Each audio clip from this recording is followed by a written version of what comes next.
Hello everybody, it's Henry Wiederman. I'm working on 028. I'm getting ready to put the cylinder on. I am going ahead and go get the gasket all dirt coat up.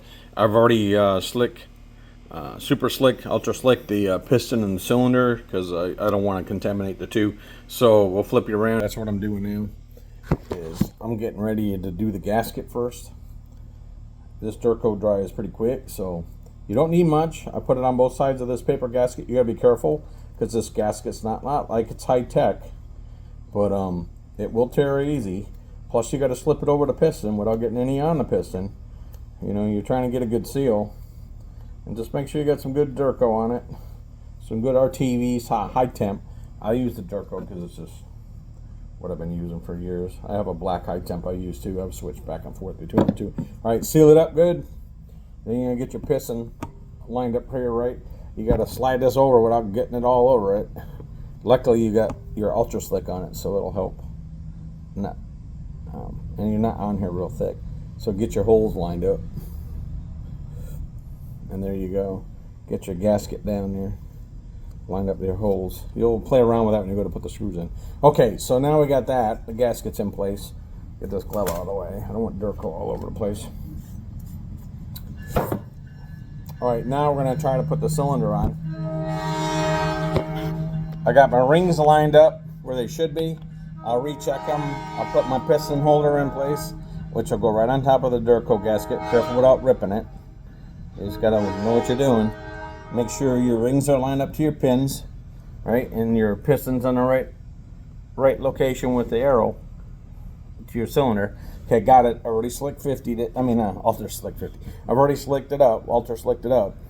Put your tool, and you put your tool right on the edge of that ring. The top edge of that ring should go tight. And then give yourself a little starting edge. Little starting edge with that piston, see? Trying to show you. See that little lip? Not much. And then you take your cylinder. Make sure you get the right direction, exhaust forward. You're going to land it on there. And then gently push it down. It'll push your tool in place, and now you got it. See how quick that is? Then don't go too tight because you got to pull this back out without hurting your gasket.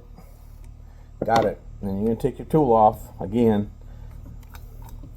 Flip it around. Sometimes you got to use a little bit of a screwdriver to get in there. Help pull it off, and you don't want to catch up with your gasket. But you get your hands in there without losing it and your gasket. And pull it out, and then make sure your gasket is where you want it. Push your cylinder down onto your gasket and your pre-done Durco, and then you're in there. And then you can take your